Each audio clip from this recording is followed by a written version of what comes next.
Welcome to this Friday edition of Eye on the Tigers News. I'm Patrick Howell. And I'm Melissa Greco. Thanks for watching the news we've been following for you. Johar Tsarnaevs, the 21-year-old who admitted he and his brother bombed the 2013 Boston Marathon, has been found guilty on all 30 counts against him, including conspiracy to use a weapon of mass destruction and bombing of a public place. The jury of 5 men and 7 women deliberated for roughly 11 hours over 2 days before reaching a verdict. It took more than 20 minutes for a court clerk to read the entire verdict. Johar Tsarnaevs stood but displayed no reaction as it was announced. The verdict now sets up a penalty phase in which the jury will decide if Tsarnaev will face the death penalty.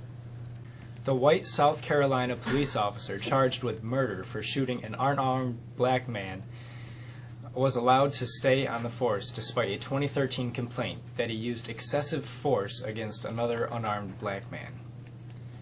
In an exclusive interview with the Associated Press, Mario Givens recounted how he was awakened before dawn one morning by loud banging on the front door of his family's North Charleston home. On the porch was patrolman Michael Thomas Slager, the officer now charged in the shooting death of Walter Lemire Scott, which was captured in dramatic cell phone footage by a bystander Saturday. Givens said Slager tased him before throwing him to the ground and handcuffed him. Later, Givens was released in a case of mistaken identity. Protests over the shooting continue in the South Carolina city and across the country. The chief of the South Carolina Law Enforcement Division said Thursday evening that investigators and crime scene technicians from his agency immediately saw inconsistencies when they arrived at the scene where white North Charleston police officer Michael Slager fatally shot Walter Scott, an unarmed black resident, in the back. Dash cam video shows that the man fatally shot by a police officer get out of his car and then ran away during a traffic stop. The video, released Thursday by the South Carolina Law Enforcement Division, shows what begins as a seemingly routine traffic stop. The officer, Michael Slager, approaches the green Mercedes-Benz driven by Scott and says he pulled him over because of a non-functioning taillight. After the officer asks for license and registration, Scott can be heard saying he doesn't have a registration or insurance on the vehicle because he was in the process of buying it. After a brief exchange, the officer returns to his cruiser. Scott is seen getting out of the car and then takes off running. The officer then runs after him, shooting him several times in the back. Former First Lady and New York Senator and Secretary of the State Hillary Clinton is expected to announce her candidacy for the Democratic nomination for president on Sunday. The formal announcement will come via an online video posted on social media. She'll then make stops in key early voting states, including Iowa and New Hampshire, where she'll hold small events with voters. Clinton will be the first Democrat to announce her candidacy. She is the clear favorite. 3 Republicans have announced recently. U.S. President Barack Obama called for an end to psychiatric therapies that seek to change the sexual orientation of gay, lesbian, and transgender youth, the White House said. The White House statement, written by senior advisor Valerie Jarrett, is in response to a petition calling for Obama to back a law to ban conversion therapy, which is supported by some socially conservative organizations and religious doctors.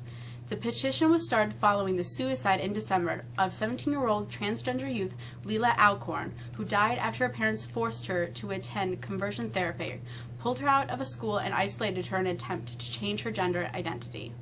An Associated Press investigation found 268 perimeter breaches since 2004 at airports that together handle 3/4 of U.S. commercial passenger traffic. That number may be far lower since Boston's Logan and the New York City area's 3 main airports refused to release any information, citing security concerns. Several hundred times over the last decade, intruders have hopped fences, slipped past guardhouses, crashed their cars through gates, or otherwise breached perimeter security at the nation's busiest airports, sometimes even managing to climb aboard jets. One man tossed his bike over a fence and pedaled across a runway at Chicago O'Hare, stopping to knock on a terminal door. Much warmer temperatures for our Friday. What can we expect for the weekend? Here's Shannon Corey with the forecast.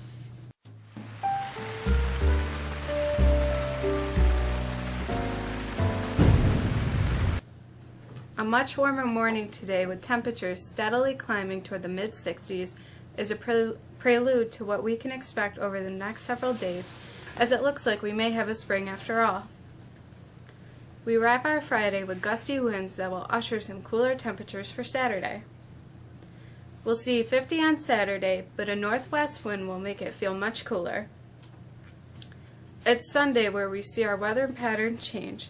We'll climb quickly into the 60s with bright sunshine, even warmer for Monday.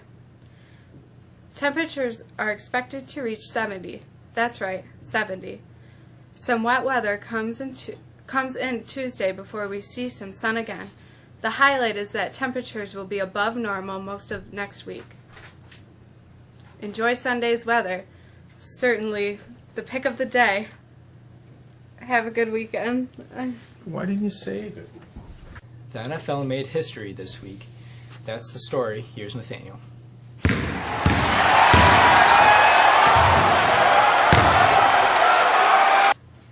The NFL formally announced earlier this week that Sarah Thomas has been selected as the first full-time female official in the league's history. However, in a press call following the announcement, Thomas said she doesn't see herself as a trailblazer. Thomas is one of 9 officials who are joining the NFL next season, but the only woman. When asked about her new gig, Thomas, who has had to tuck her hair under her cap as she rose through the ranks of football officiating, she said, "I think my hair is the least of my concerns." Thomas grew up with 2 brothers, both of whom also are officials at the college level. A softball and basketball player, Thomas said her background as an athlete eventually spurred her determination to continue advancing her officiating career. No suspense and no surprise from Jahlil Okafor. The Duke freshman is headed to the NBA. The 6'11" All-American announced his decision Thursday, saying he will fulfill one of his earliest childhood dreams. The announcement came 3 days after Okafor led Duke to its 5th national championship, a 68-63 victory over Wisconsin and Indianapolis on Monday night. There was a mass exodus of sorts in Kentucky yesterday. A record 7 players are leaving a mighty Kentucky team after a season that felt 2 wins short of a championship. They can look forward to a possible reunion in a couple of months at the NBA draft. A sad story from college basketball, Lauryn Hill, who inspired many with her story of overcoming an inoperable brain tumor to live her dream and play a collegiate basketball game, has died. She was 19 years old. The NCAA agreed to reschedule a game from its original November 15th date last season to Hill could make her collegiate debut for Mount St. Joseph's. She scored 4 points and was named Player of the Week. Hill played in 4 games and made 5 layups before the spreading tumor made her give up playing.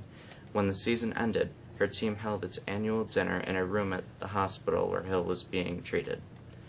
A rough day for Mexico's baseball and softball yesterday at Jamesville DeWitt.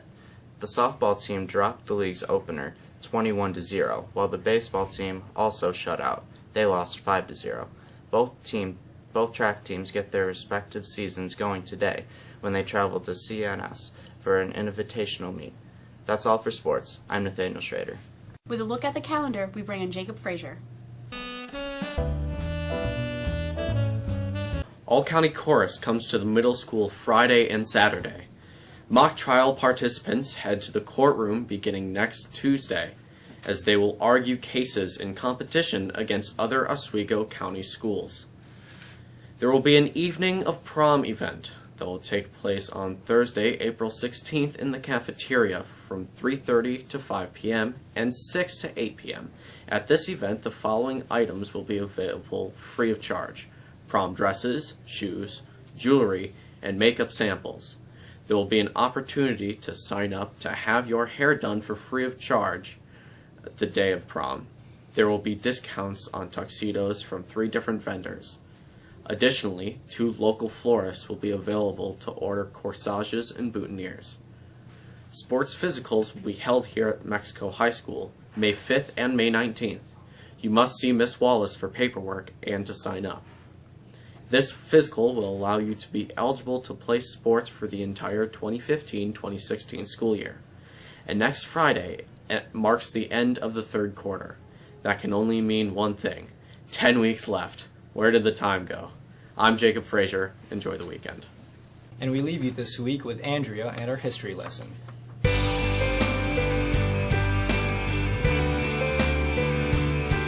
On this day in history, in 1866, the American Society for the Prevention of Cruelty to Animals was incorporated. In 1912, the luxury liner Titanic set sail from Southampton, England, on its ill-fated maiden voyage. It stopped first in Cherbourg, France, and then Queenstown, Ireland, the next day to pick up additional passengers before heading out into the open sea. In 1925, The Great Gatsby by F. Scott Fitzgerald was published. In 1932, Adolf Hitler came in second in voting for German president to the incumbent Paul von Hindenburg.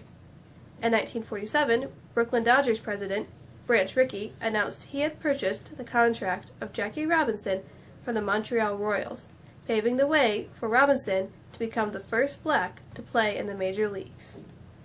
In 1998, negotiators in Northern Ireland reached a landmark settlement that called for Protestants and Catholics to share power. In 2001, the Netherlands legalized mercy killings and assisted suicide for patients with unbearable terminal illness. And in 2007, a woman wearing an explosives vest strapped underneath her black robe blew herself up in the midst of 200 police recruits in Iraq, killing 16. That's today's history. I'm Andrea, and have a great weekend.